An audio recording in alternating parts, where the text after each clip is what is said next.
Welcome to the Connecting with Coincidence radio show with Dr. Bernie Beitman, MD, bringing together the world's synchronicity experts to help you use meaningful coincidences to develop spiritually, psychologically, and practically. For more information, put Connecting with Coincidence into your web browser to find the book, website, Psychology Today blog, YouTube channel, and Facebook page. And now, here is the host of the Connecting with Coincidence radio show, Dr. Bernie Beitman, MD.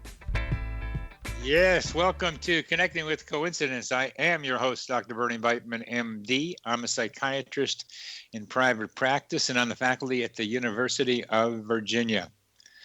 Carl Jung led the development of synchronicity theory. I am making meaningful coincidences more practical.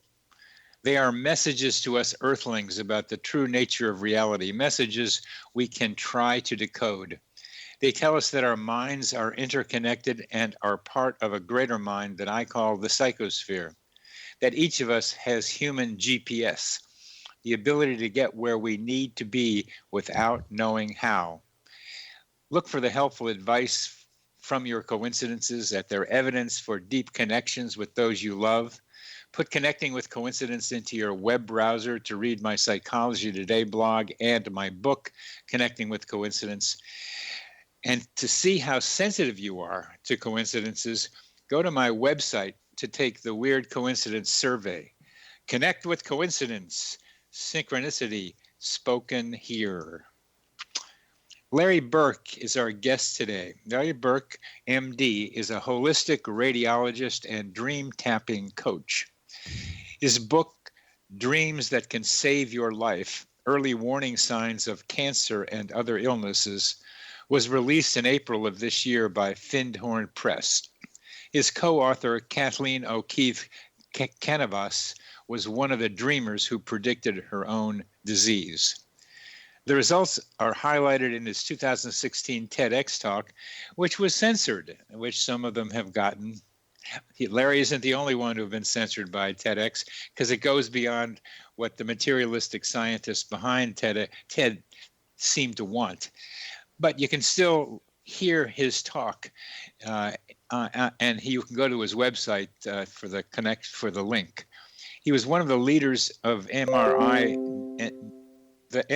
and knee and shoulder research in the 1980s, but he became founder of the Duke Integrative Medicine program in the 1990s and a Certified Energy Health Practitioner in 2010. These transitions are described in his previous book, Let the Magic Happen. His breast cancer dream research project began during Breast Cancer Research Awareness in October 2013, and he has been collecting stories about warning dreams of other types of cancer since that paper came out. Larry, welcome to the show. It's a pleasure to be talking with you again. Thanks, Bernie. Great to meet you through the Ryan Research Center, and another one of many synchronicities that have been guiding me along the way. Yeah, and that's part of what we're going to be talking about. One of the biggest coincidences that took place for you, which was in your terms double coincidence. Happened to you when you were in Virginia Beach at Edgar Cayce's ARE, Association of Research and Enlightenment. And I think we're going to talk about double coincidences, but a colleague of mine in Australia and I are collecting very low probability coincidences, because those are the ones that we are arguing with statisticians about. Statisticians will be able to say about your coincidence, about your synchronicity in the elevator in Virginia Beach, that they can define a probability for it. And because they can define a probability for it, they think they can explain it.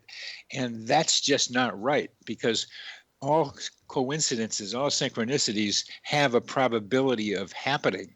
It's a characteristic of them, but to say that characteristic is the explanation is mixing metaphors there. So Larry, tell us about that interview trip to Virginia Beach.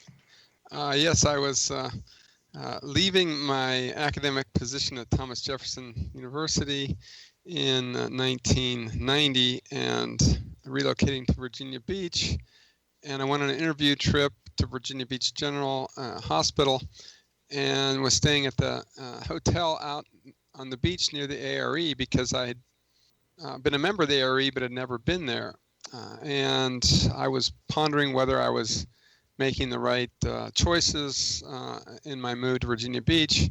And I got home after a long interview day and got on the elevator, and there were two people on the elevator with me.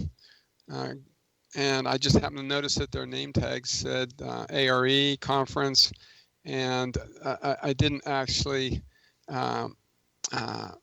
notice their names. And as I listened to this, Larry, and I've read this before, the key to me was the timing of your interview at the Virginia Beach Hospital with the conference at ARE, which you did not know about.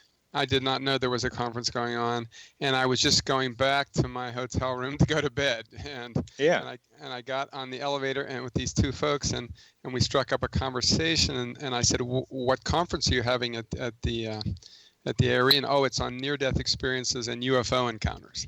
And I thought, I just had a near-death experience conference speaker that I sponsored back in Philadelphia on near-death experiences, but unfortunately I missed that lecture for the students because I had to be with my young daughters at home.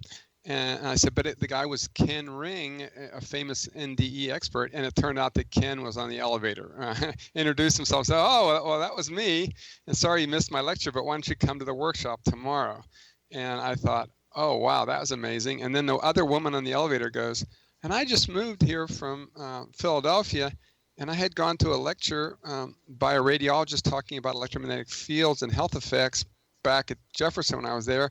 And I said, yeah, that was me. So we had a double synchronous connection, which was quite improbable, to say the least. And they then invited me to come to the conference and also to go up to the penthouse that night with them on the elevator, and as Ken Ring would later describe it, the cosmic elevator, to the penthouse where there were a bunch of people who had near-death experiences gathered for informal conversation. So that was an eye-opener for sure. For sure. And I'm getting to want to analyze coincidences from a probability perspective because it's just what coincidence studies has to do. And when I mentioned idea of human GPS, that is getting someplace you need to be without knowing how you got there, you had two examples of that showing up at Virginia Beach at the time of the conference, and better yet, stumbling into the elevator where you ran into two key people that were astounding connections for you in the past and right now. And part of the message for me, when I look back on it, was that I was in the right place at the right time.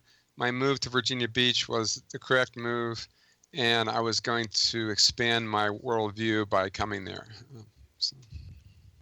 So this coincidence, double synchronicity, confirmed the decision to move to Virginia Beach. No question. Yeah. No question about it.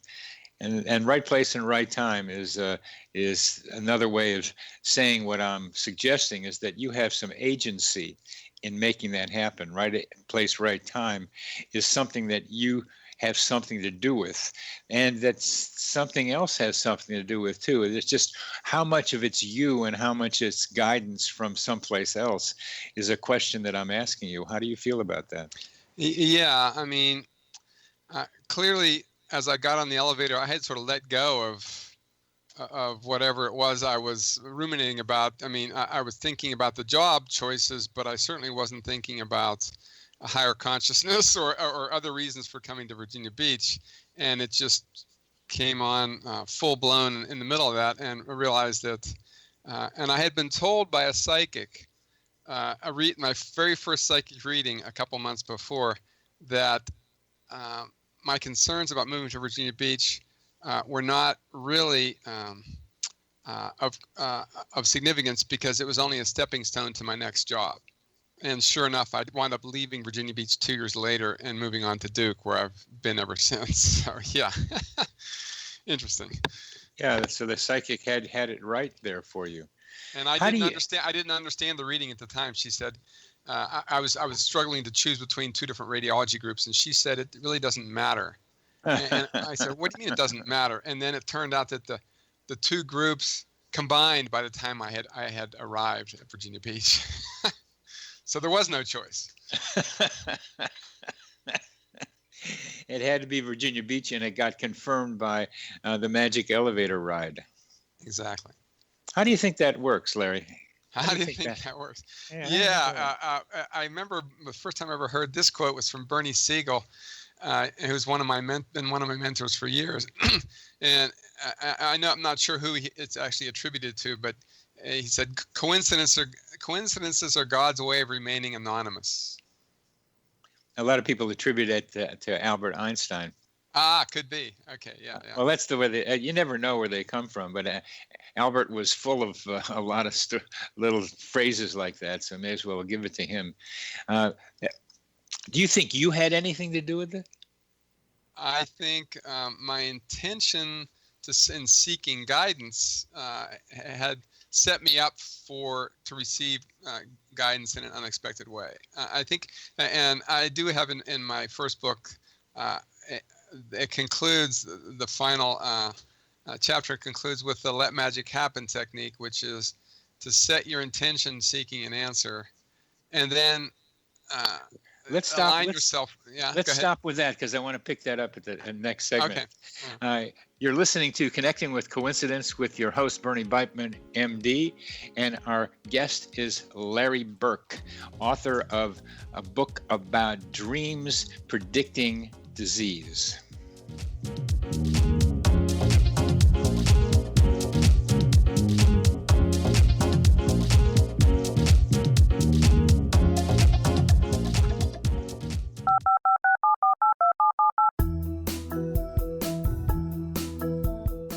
Did you know that when you're on the road with limited data or Wi-Fi, you can still listen to the X-Zone Radio Show with Rob McConnell, The Science of Magic with Gwilda Wiyaka, X-1, Dimension X, Space Patrol, and every minute of the X-Zone broadcast network by calling 213-401-0080, courtesy of Audio Now.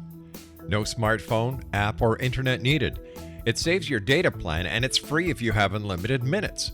Call 213-401-0080 to listen on any phone, anytime, anywhere. Remember 213-401-0080 for the best of the paranormal, parapsychology, and sci-fi radio programming anywhere, 24/7, 365.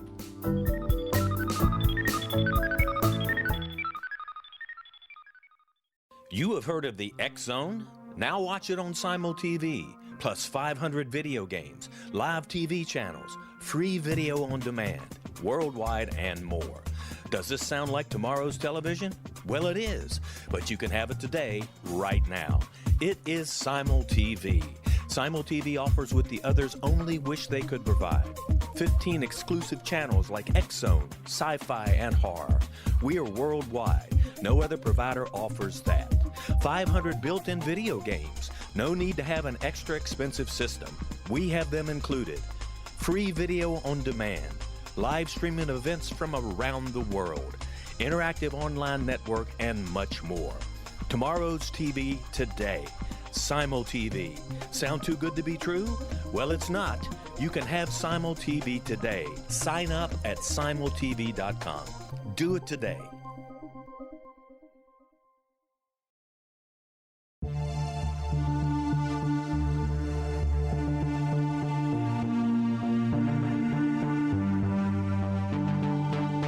We live in rapidly shifting times of extreme volatility and uncertainty. Such profound change brings a unique opportunity for the evolution of consciousness. I'm Gwilda Wiyaka, host of Mission Evolution Radio Show, a program that explores the latest scientific developments and deepening spiritual truths supporting human evolution.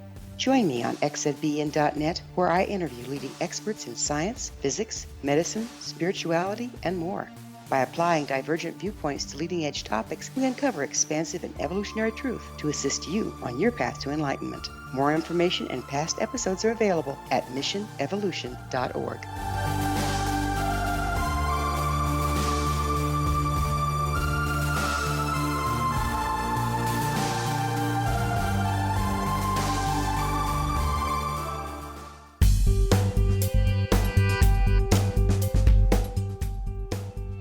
Welcome back to CC with BB. That's me. I'm Dr. Bernie Beitman, MD, and our guest is Larry Burk from Duke University, the author of Dreams That Can Save Your Life, Early Warning Signs of Cancer and Other Illnesses. Larry, we were talking about the part that you played in that double synchronicity in the elevator in Virginia Beach, and you were talking about intention and how that your intention to be guided had something to do with what happened. Yeah, and in the epilogue of my first book, Let Magic Happen, Adventures in Healing with a Holistic Radiologist, I did propose that there was a Let Magic Happen technique where you set a powerful intention for your highest goal, ask to be made a hollow bone for the spirit to move through you. And that's a reference to Frank Fool's Crow, one of the most famous Lakota holy men of the last century, who talks about becoming like a hollow, letting go of your ego attachments and becoming like a hollow bone. The spirit can move through you. Let go of all your preconceived notions about how it will happen. Request guidance for discernment along the way. Get out of the way so the universe can work for the good of all. Be curious about the way in which the mystery will unfold, and then that's the way I let magic happen. So.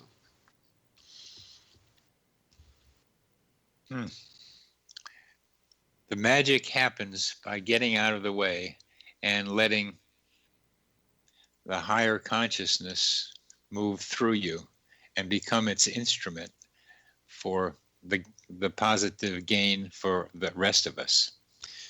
And my reference to magic in the book title, I know nothing about stage magic or tricks or anything. My concept of magic is when something synchronous happens to guide me to the next step. It seems magical. I had a definition of magic, which is to do a minimal amount and get the maximum amount of response. I like that. It's a little different from what you're talking about because it sounds a little more intentional and a little more like planned. But I think the best way to do that is the way you're talking about it, is to be able to like go with the flow, which is used a lot, but it's not easy to get into it. It's to be able to let it come through you, let be that empty bone. The metaphors have to fit the person, and then let what you have, the filter of your potentials and your capacities, take what is intended by something higher than us to make something positive happen. There's also a great quote from the Indian sage Rama Maharshi, which when he was asked about free will, he said, oh yes, you have free will. The universe is moving in a certain direction. You can either move with it or not. In other words, choose the easy way or the hard way. And this idea of the universe, to me, the Tao is a simple. For me, a simple way of thinking about it. And by Tao, it's so funny that that's also the Tao is the stock exchange's biggest name, DOW. But we're talking about Chinese Tao, TAO. And there's a flow. I used to do tarot card readings and watch people do I Ching readings, and it was as if you put the cards or you put the coins out into this flow that's going on in and all around us, and those coins and the shape of the coins or shape of the cards tell us of the mirror. They mirror what's going on right in front of us in a way that we can understand. And it's not so much that it can predict for us or tell us where we are now, but the way it works asks us to join with it. If you look at how it works, we join with it, just the way you're talking about it, so that so we become part of it and we go with the flow of something greater than ourselves. Well, speaking of joining the flow, I just signed up for a new cyber marketing program called DaoCloud.com to market my dream tapping coaching. And they have the ambitious vision of connecting all the holistic practitioners in the world together with all the holistic clients. And that's, I think, a wave of the future. There'll be many synchronicities created by that. So. Oh, yes. Oh, yes. And while you're talking about dream tapping coaching, what I'm looking at is coincidence coaching. People who are overwhelmed with coincidences or are having trouble figuring out some major ones might need to have someone help them do it. So tell us about your dream tapping coaching. What do you do? Yeah, I guess I'm going to go way back in time. I started keeping a dream journal 30 years ago. Oh. And my very first unusual experience with that, and I was reading my first metaphysical books at the time, and I can't remember which one recommended keeping a dream journal, but I just took it to heart and did it. But I was just pretty much methodically writing down my dreams without really giving much thought to interpretation or what they meant. But on Thanksgiving night in 1987, I wrote down a dream that I had a brain tumor on the left side of my brain on a CAT scan, and everyone was shocked because I looked so healthy. I thought, I just wrote that down. I actually didn't think much about it. I just wrote it down.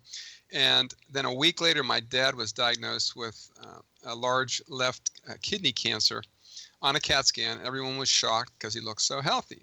Now, I have the same name as my dad. I'm a junior. And I realized, my dad had come to visit for Thanksgiving just for one day for dinner. That was the night I had the dream. And then he left, and a week later, I got the news that he had the cancer. And I was reading Bernie Siegel's book, Love, Medicine, Miracles at the time, and he was the first physician who gave any credibility to dreams as having any value.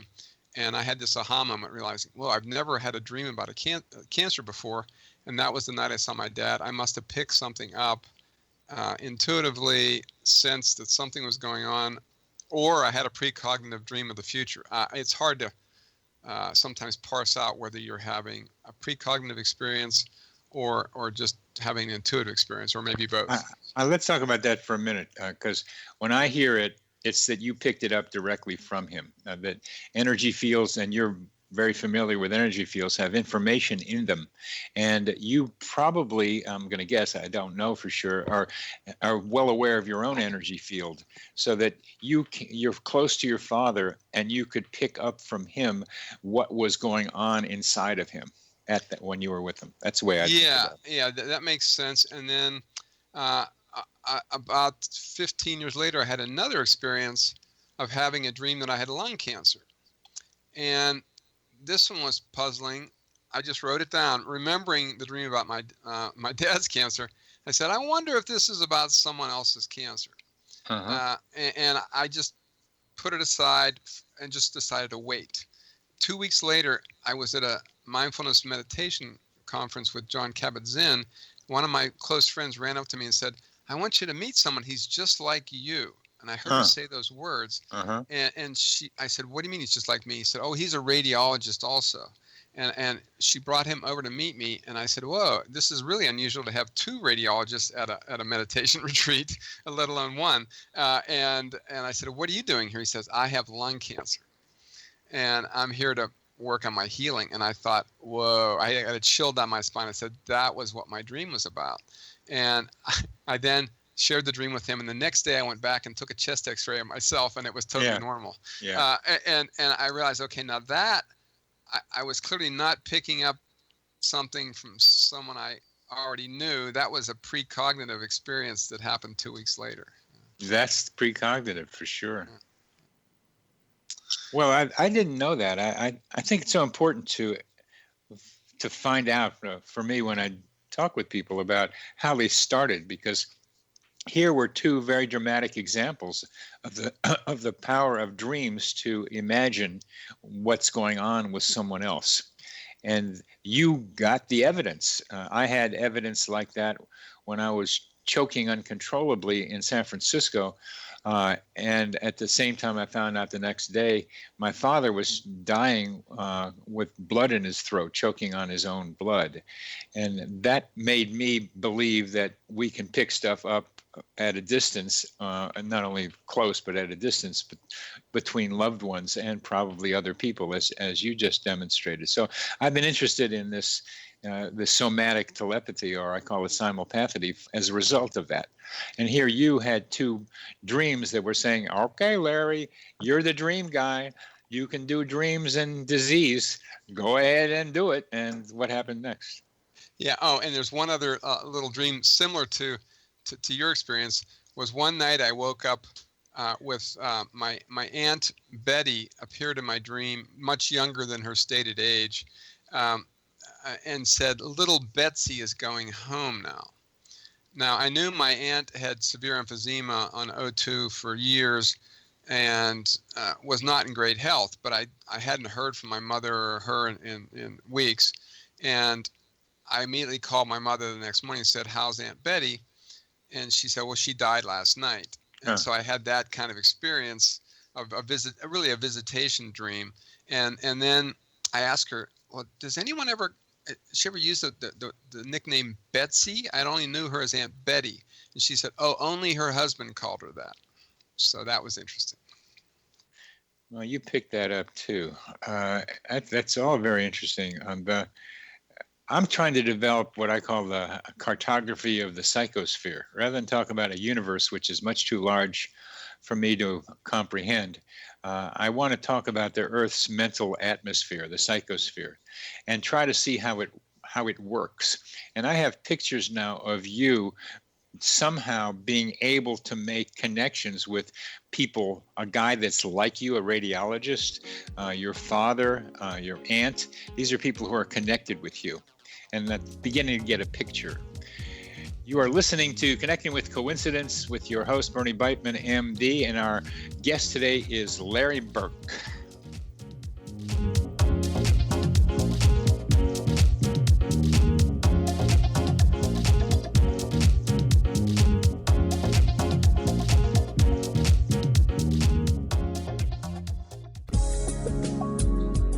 From our broadcast studios in Hamilton, Ontario, Canada, to the world and beyond, you're watching the X-Zone Broadcast Network, www.xzbn.net.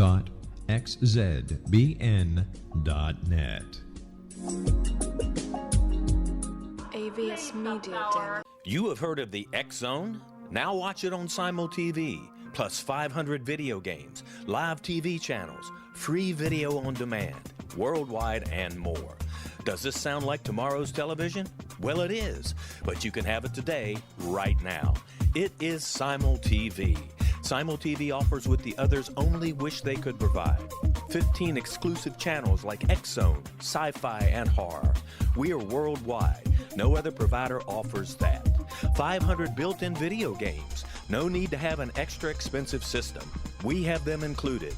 Free video on demand. Live streaming events from around the world, interactive online network, and much more.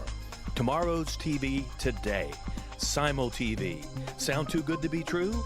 Well, it's not. You can have Simul TV today. Sign up at simultv.com. Do it today.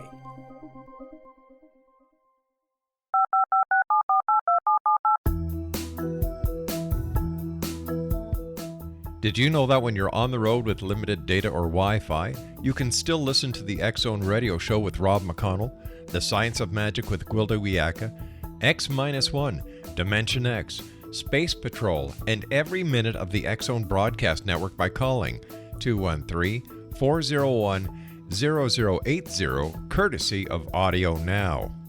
No smartphone, app, or internet needed. It saves your data plan, and it's free if you have unlimited minutes. Call 213-401-0080 to listen on any phone, anytime, anywhere.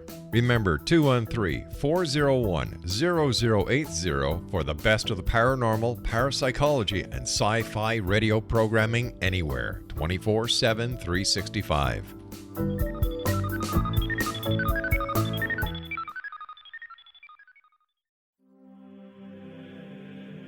Rob McConnell here, presenting an overview for Nicholas Paul Jennings, author of a fascinating book, Amen. It presents facts revealed by Egyptologists, facts that enable us to understand why Amen is the beginning of creation of God. It provides recommendations for religious leaders of the major religions to unify their beliefs and teach the Word of God. Love one another. Amen informs people how mankind conceived God. It was the Egyptians that developed the concepts of a soul, a hereafter, and Son of God. And finally, after the worship of many gods, they conceived the belief in one universal God, the maker of all there is. For more information, visit www.futureofgodamen.com. That's www.futureofgodamen.com.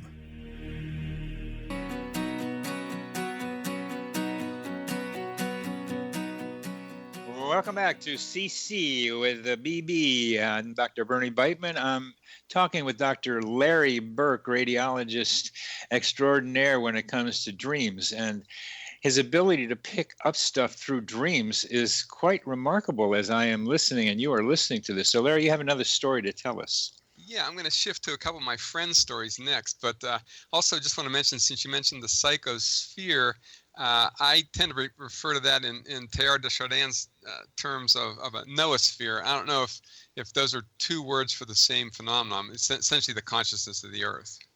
It's a little more developed than his ideas, but it's the same concept.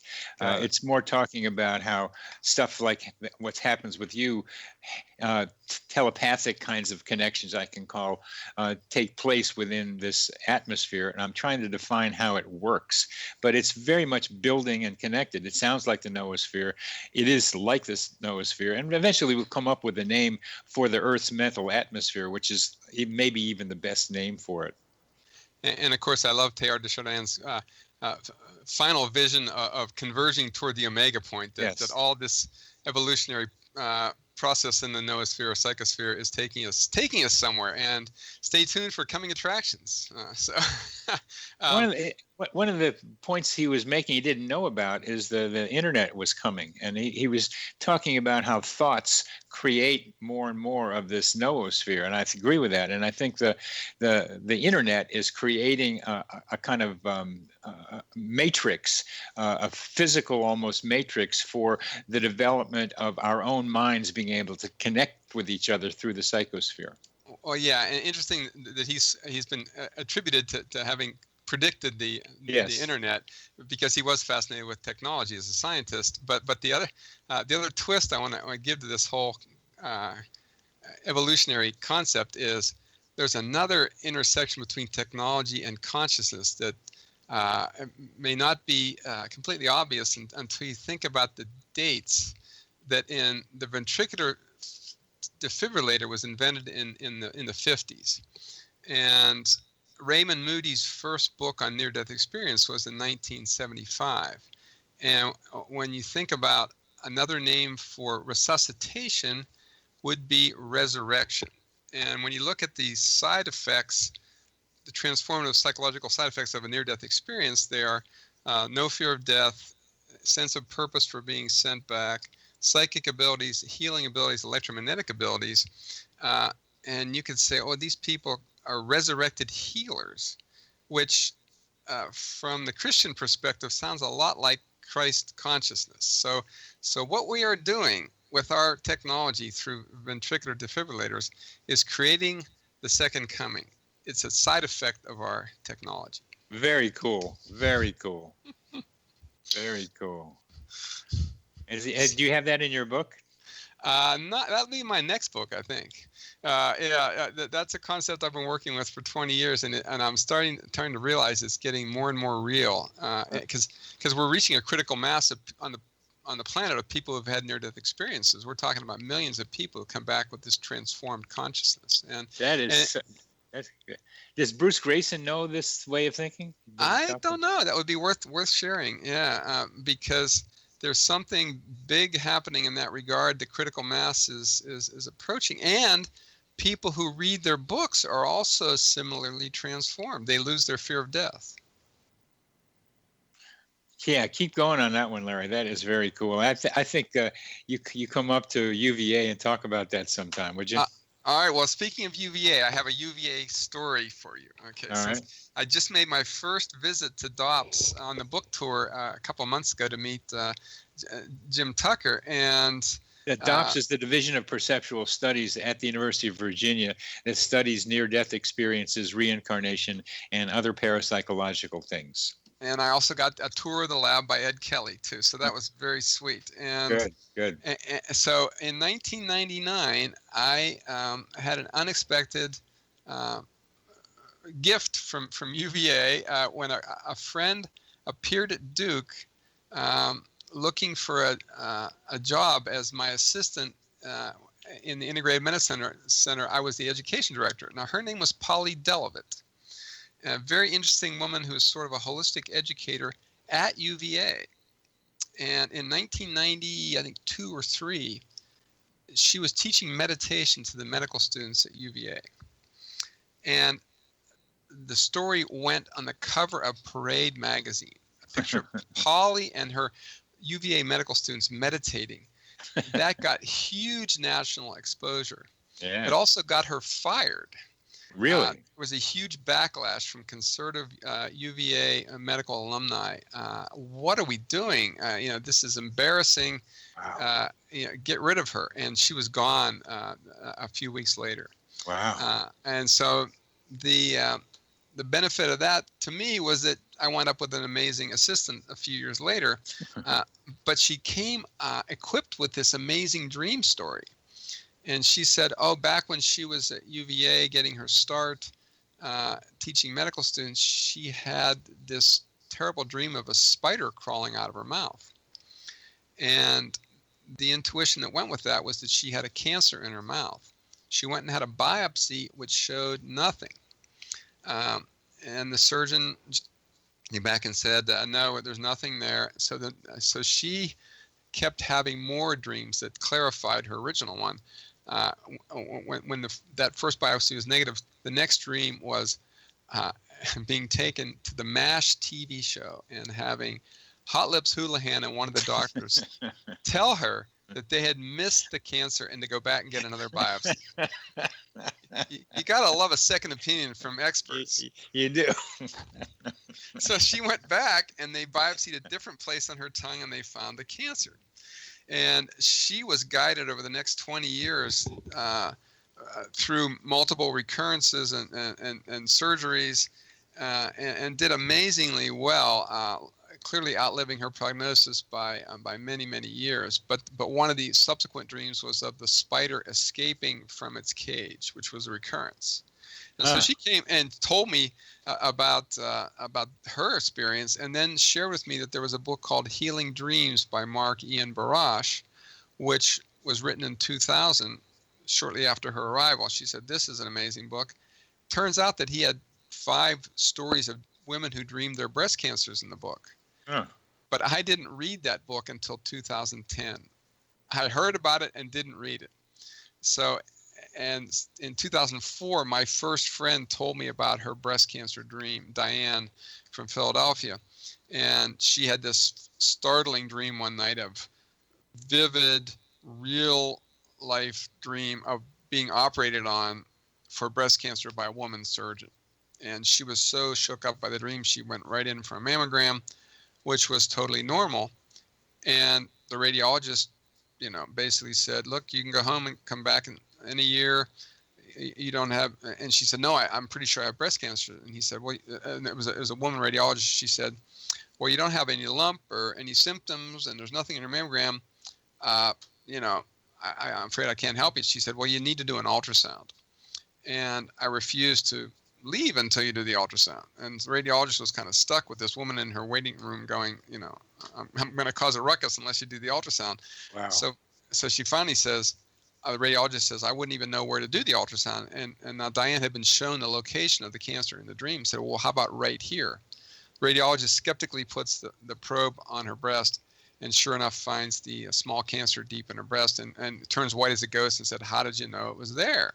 She said, finally, then she disclosed that she had a dream. And then a week later, she was referred for a biopsy to a surgeon who turned out to be the woman from the dream. So there was definitely a precognitive feature of this whole experience. That's a really good story. And as I hear this, as we talked about when I was at the Rhine, there's a need here to define probabilities, and it's a scientific need. It's a way of being able to do what science does, which is do statistics, and then try to see where these things are outside the realm of normal, way outside, and are low probability. And these low probability ones I am collecting with a colleague of mine in Australia, because we want to get those and then work on how to do the probabilities. They're very difficult to figure out. I've talked to statisticians, but that's another question that you have walked into this ability, found this ability within you, and seeing it in other people is pretty amazing. That you're able to follow this lead the way that you have. A parenthetical question, as you do about dreams. You're doing dreams about disease primarily, but have you heard of dreams where 3 people have the same dream at around the same time? Yeah, I mean, mutual dreaming is a phenomenon that we talk about, the International Association for the Study of Dreams. And some of that is facilitated by intention. Sometimes people actually intend to dream about a topic together, and then they do. Other times it's a spontaneous event. So. And what do you make of these spontaneous events when 3 of them do it around the same time? Well, it might be the dream sphere is connected to the psychosphere and to the noosphere, and sometimes people actually agree to meet there intentionally. Yeah, you know? Yeah. That's what I like about it. That they can meet and then in waking life discuss what they discussed when they met in the dreams. And since you mentioned waking life, I'm just going to put out there that there's one metaphysical perspective that the waking life is just another waking dream, and so whatever happens. Let's hold on to that, because we're coming to the end of this segment. We'll go to waking life. I love the movie, also called that. You're listening to Connecting with Coincidences with your host, Dr. Bernie Beitman, MD, and our host is Larry Burk, MD, and we are talking about his book, Dreams That Predict Disease.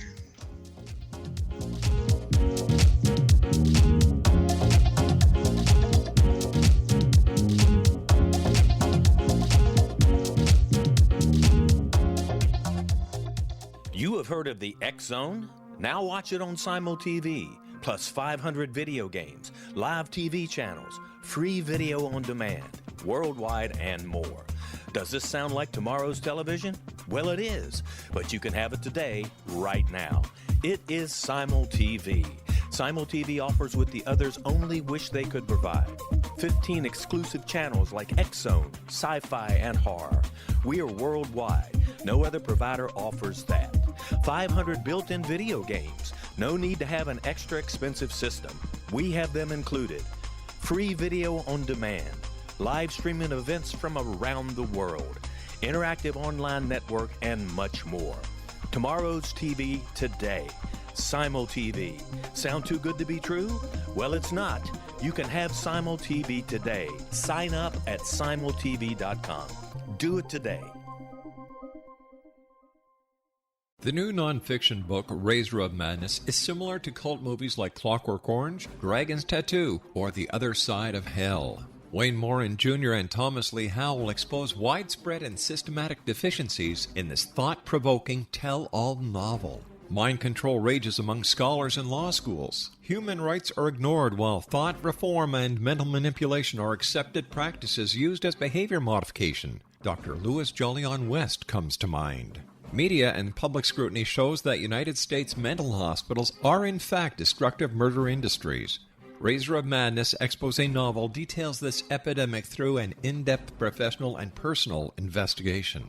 For decades, there has been a revolving door policy that still releases killers and pedophiles back into society. The maestro of mind control continues to haunt America to this very day. Razor of Madness is available in paperback or as a downloadable ebook at Amazon.com.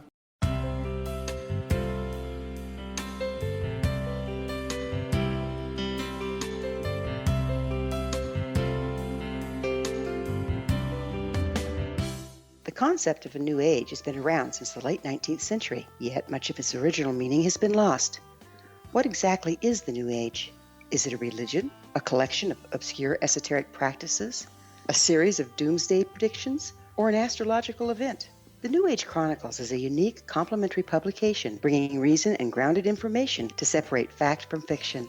chock full of valuable information to support you as we make the monumental shift into the new era. You won't want to miss a single innovative issue. The New Age Chronicles newspaper is coming soon to www.newagechronicles.com.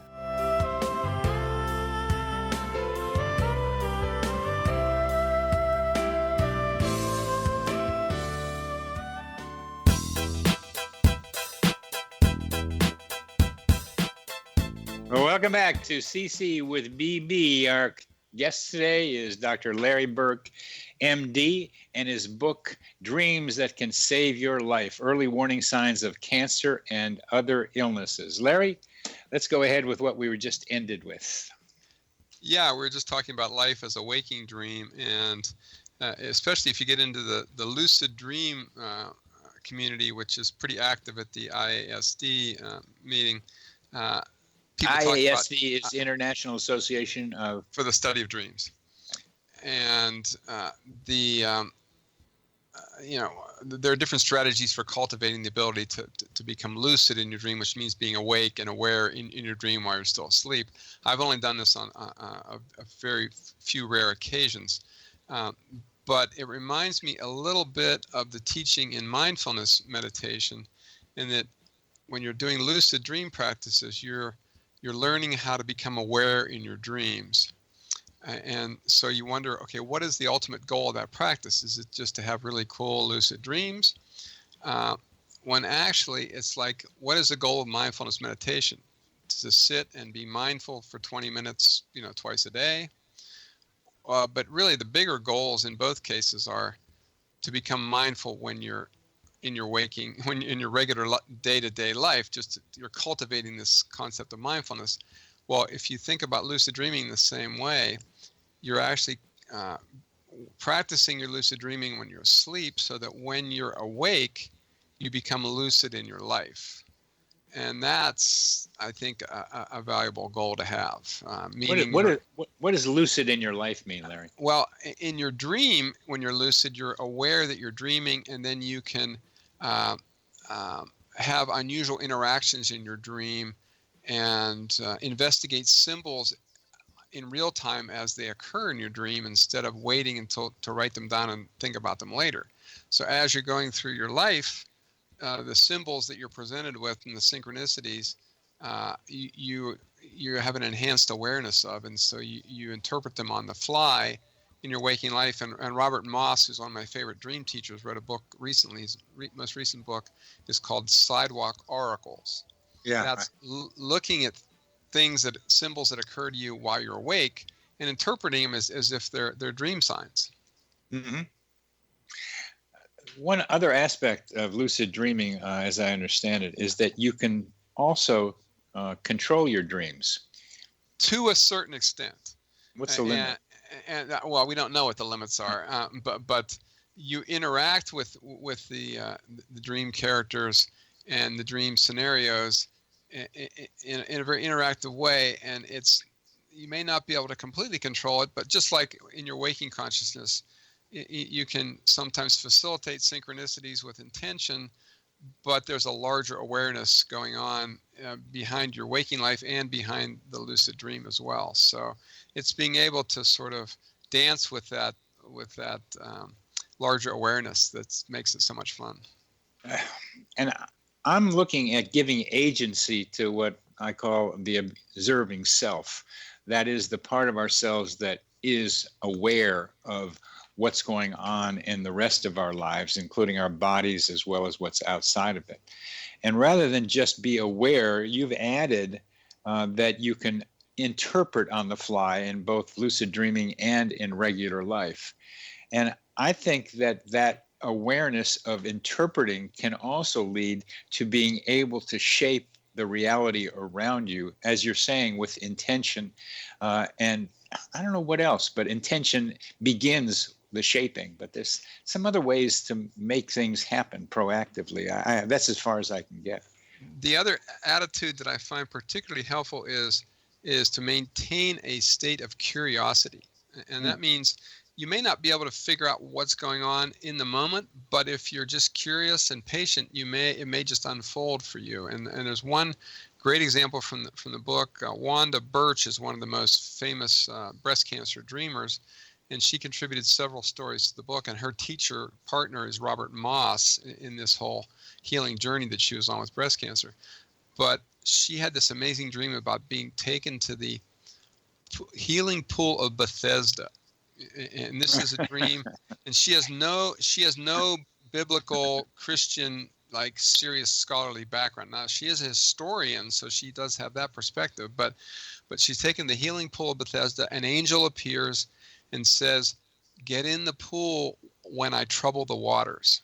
And the second part of the dream, she is shown a ram's head and put up on top of a gate. And that's those images are all very puzzling to her when she wakes up. So she thinks this must be a biblical reference. So she looks through the Bible until she finds a verse in John that talks about the healing pool of the Bethesda. And she'd never read this verse before, but it's a perfect description of her dream. The angel says, when the waters are troubled, the first person in the pool will be healed. And it turns out that the pool of Bethesda is in the sheep market. And so the fact that there's a ram's head over the gate fits perfectly with the whole thing. So she had this incredible healing dream, but didn't really get the whole context until she did some more research to figure out she was curious about what this was all about. Curiosity is so important, and it gets drilled out of us in medical school by a lot, and it gets drilled out of us by a lot of demands in everyday life, and that's what I have too. And I just was, that hit me this morning as I'm writing about that. I am curious. That's what keeps driving me. I'm trying to figure out what's going on around here. There's a mystery, and I'm never going to solve it. We're all kind of trying to figure it out from our own perspectives, but I'm curious, and that it's that curiosity drive that I think is so enlivening and enriching. Now there is a cautionary curiosity tale from Raymond Moody that I read in the Venture Inward magazine from the ARE years ago, and it's actually a joke. And Raymond Moody is also a stand-up comic as well as a philosopher and a physician.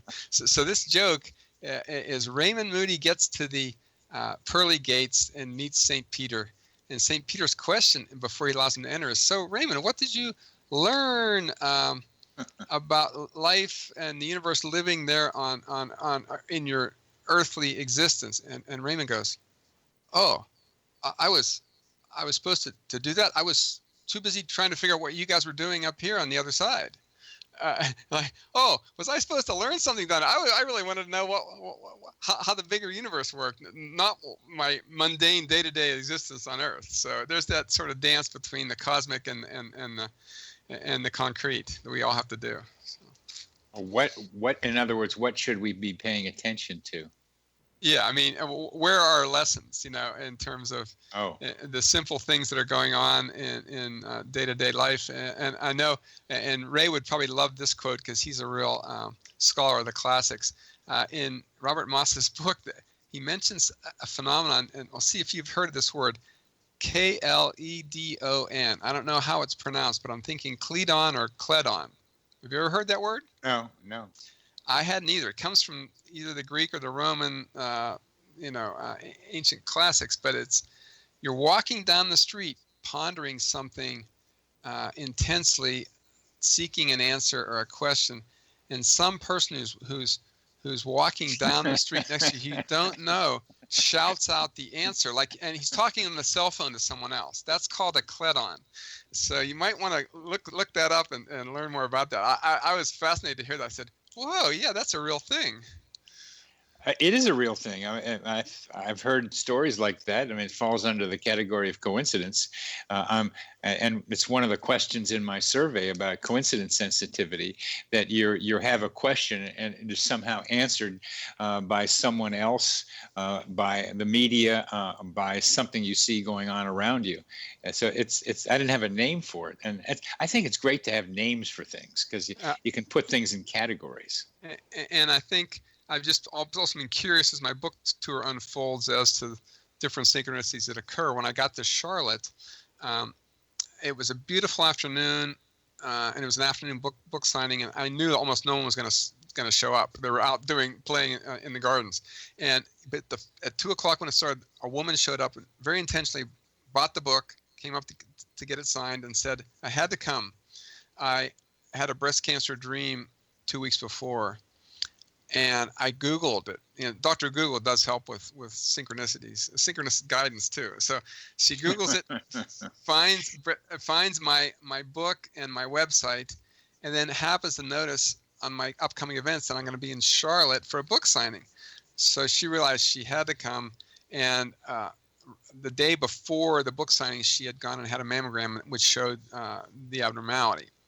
And we spent a half an hour at least talking about all the synchronous guidance she was getting. And I did tell her the really important message from the book is that it seems, in my experience with the 18 women in my study, they're all alive and seem to be able to use their dreams for healing guidance, not only diagnostic guidance. The only woman who died was the woman who went to her doctor with her dream, and the doctor completely blew it off and didn't even get a mammogram, and she died of metastatic breast cancer. So, but everyone else in the book seems to be using their dreams to heal as well as for diagnosis. So if you have the ability to diagnose it, you may have the ability to heal yourself too. That is so critical. It's almost like what's happened to you, that you had some dreams that told you you have a capacity. You generalize that to know that other people had a similar capacity. You were doing it diagnostically about other people. Here it is about people doing it for themselves. And it's a wonderful thing that you're doing, Larry. It's a wonderful thing. We've come to the end of this segment. We've been talking with Dr. Larry Burk, MD, radiologist, author of Dreams That Can Save Your Life, Early Warning Signs of Cancer and Other Illnesses. Thank you very much for being with me, Larry. Yeah, and I'll mention my website is larryburk.com. So, yeah, thanks.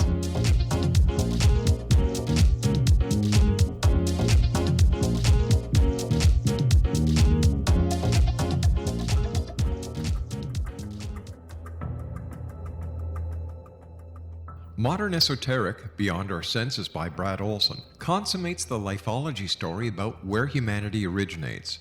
It is the lost continents, the primitive wisdom, the mythos of creation, and the rethinking of ancient history as we are taught in academia. There is much more to the story than what we have been told. As this is the first book in the Esoteric series, Modern Esoteric starts at the beginning of time and accelerates up to this modern age. Future Esoteric is book 2 in the series and takes a forward-looking position ahead of today with an open and honest examination of the ET issue and various unexplained phenomena. To discover the writings of author Brad Olson, visit www.bradolson.com. That's www.bradolson.com.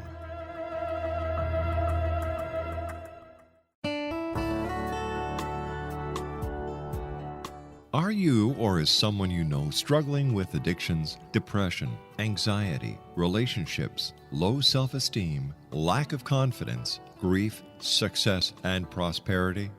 Do you know that your subconscious belief plays a big role in the outcome of your hard work?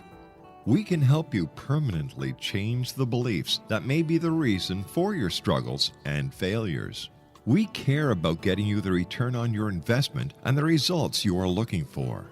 We can help you be free of the limitations of your past and in realizing your highest potential. We work with people by phone and Skype. For more information, visit us at www.ritasoman.com. That's www.ritasoman.com.